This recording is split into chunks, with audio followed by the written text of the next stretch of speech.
Good morning, good afternoon, good evening to everyone, wherever you might be. And thank you for attending the Fresh Global webinar. Today, we are going to discuss the eProcurement vendors bidding and awarding process. Um, and so I've titled this webinar as bidding and winning. Okay. So as an overview, we're going to discuss how to bid for a RFQ, what are the procurement processes, what's next after bidding. Also, we'll get into discussing briefly about some of the features and some of the benefits and entertain any questions that you might have. So, bidding on a request for quotation, better known as RFQ. What are two ways to bid? First, you can actually go into the eProcurement vendor's homepage and just simply log in. And once you log in, you will see a list of bids needing your action. The second way is to receive, and this is the normal case, where you will receive an email through your computer or through your smartphone, and it will appear as such. You will receive an attachment requesting a quotation, giving you the information that you can open the attachment, and it will allow you to log in from the email page. And then you can actually log in and be presented with the same information. Once you log in, you will receive this particular page, which is the vendor quotation page. And as you can see, it has the RFQ needing your action. You will highlight, just press on that RFQ line and then click on bid. Once you do that, it will then take you to this particular page. As you can see, the corporation or organization is in that particular space. The RFQ number is actually there as well. And so what you need to do is to put in the bid expiration date. You can click here and put a date that the bid expiration will no longer be valid. You can also indicate here the lead days it will take for you to get the order delivered to the customer. Here we have a tax code. Normally, you would select general, and in that case, it will be an 18% VAT tax. If the tax is different, you can easily just indicate a different tax, but in this particular case, it will be 18%. The term code, we normally go with 30 days according to donors. Procedures, 30 days is a normal credit time. You can actually change that by hitting this down arrow and reduce that or increase the number of days. But we ask that you follow the 30-day plan to be able to win the bid. Down below, you have the items that are needed by the organization. The quantity and prescriptions is outlined there. And you can just put in the unit price and it will come up with a total. In addition, we have other tabs as the RFQ review, which gives you a diagram or a picture of the RFQ. RFQ instructions that the organization might include, comments or notes that you might include, or the organization also might include, but normally it will be you, and the bid attachments. So we're going to go over a few of these tabs so you can actually see them and see what can put inside of them. So, but before we go into that, I wanted to show you a bid that is complete here. We have the expiration date, lead days, we put in the general tax code, which gives us the 18% back. We left the 30-day payment terms, and we've included unit prices for the items requested, and that has generated a total price. Okay. Now, if we click on one of these tabs, say we click on the RFQ instruction.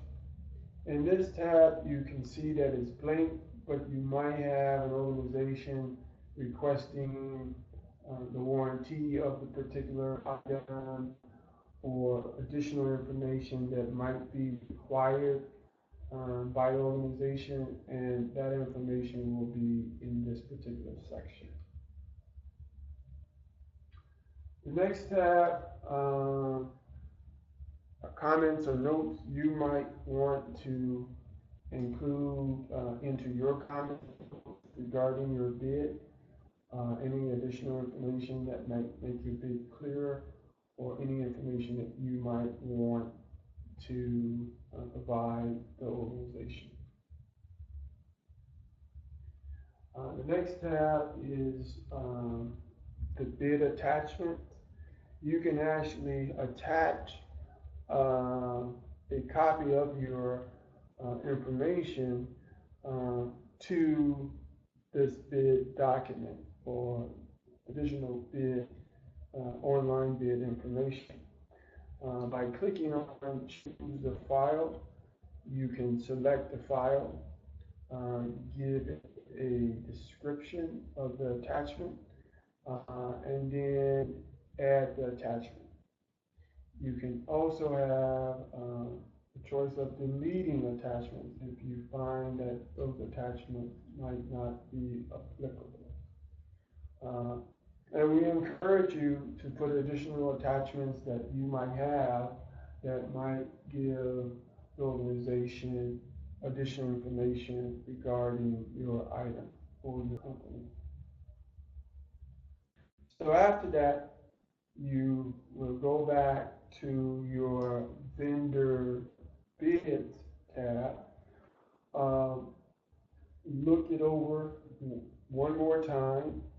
If you're satisfied with the information you provided, you would go ahead and click on the save icon here, and it will take you back to the vendor's home page of our site.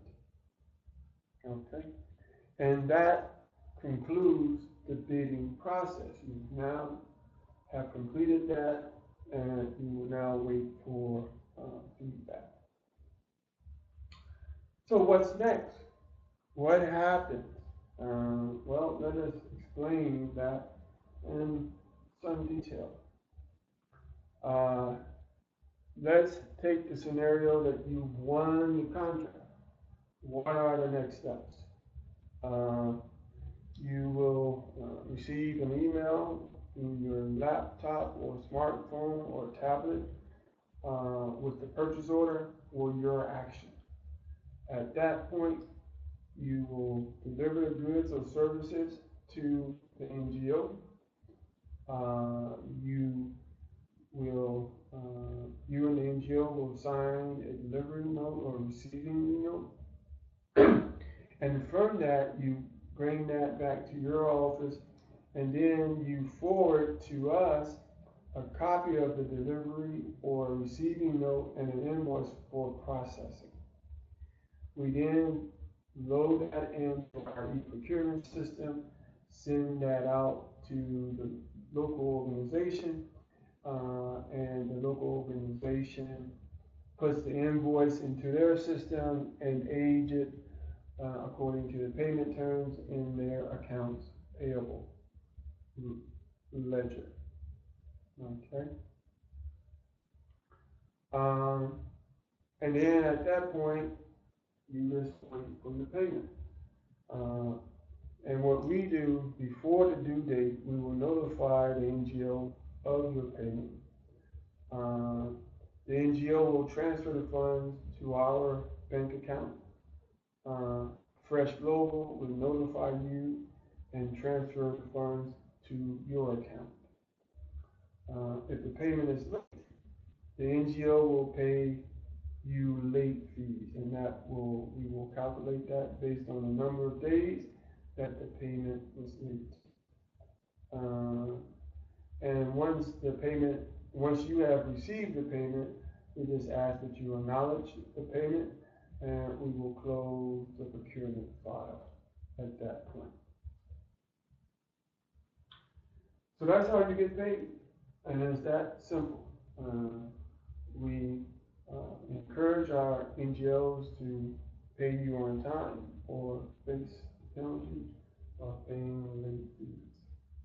So now let us get into talking a little bit about the features and benefits of our system. And I'm not going to read all this, I'm going to highlight some of the points here. We streamline the supplier or vendor qualification.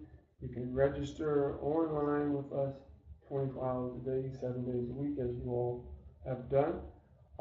We then ask you to provide us certain information. We attach that to the file, and you are eligible to bid.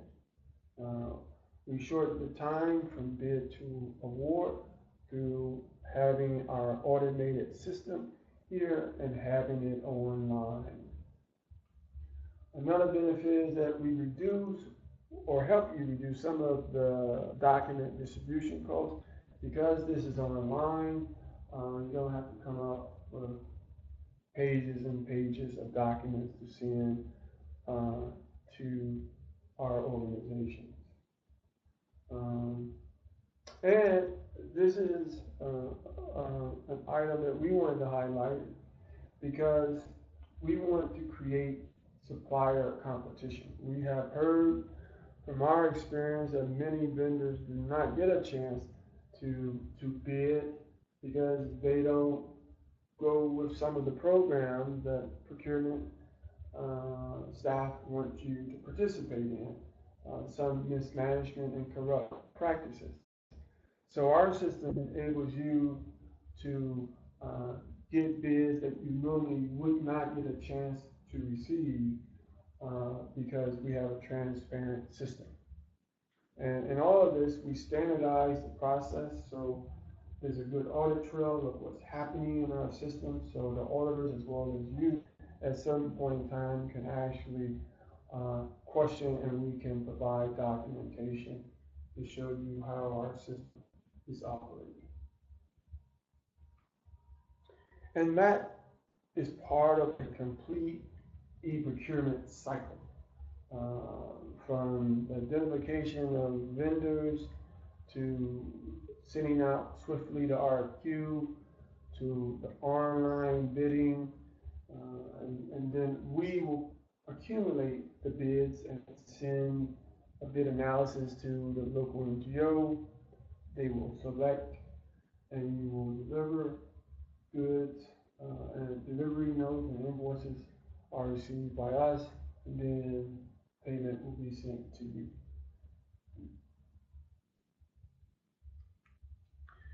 So what are some of the other benefits of being a vendor in our e-procurement system?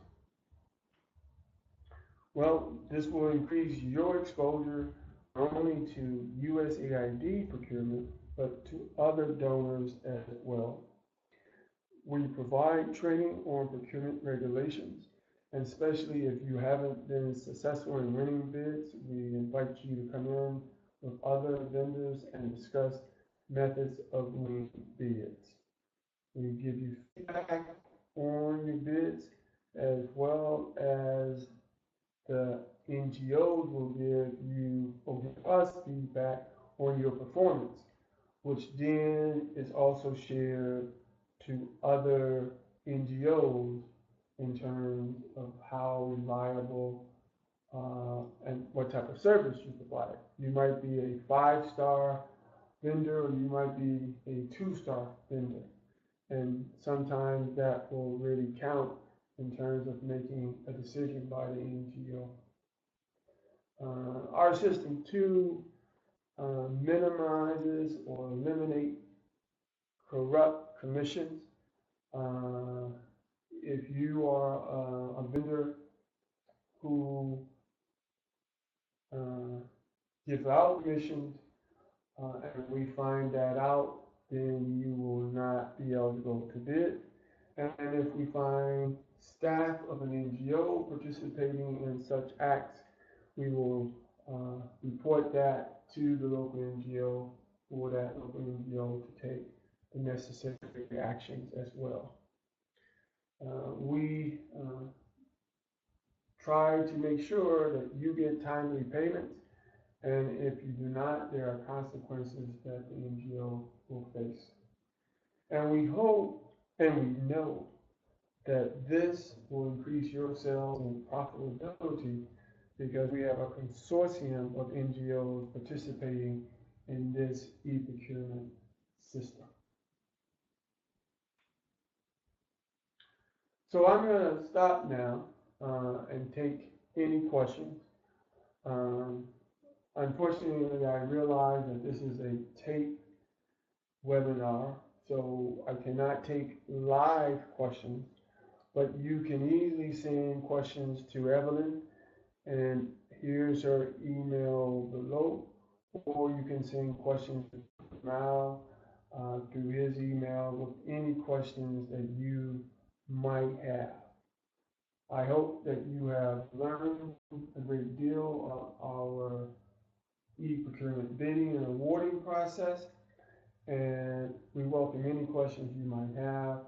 And I want to say, have a good day and good luck on winning the bid.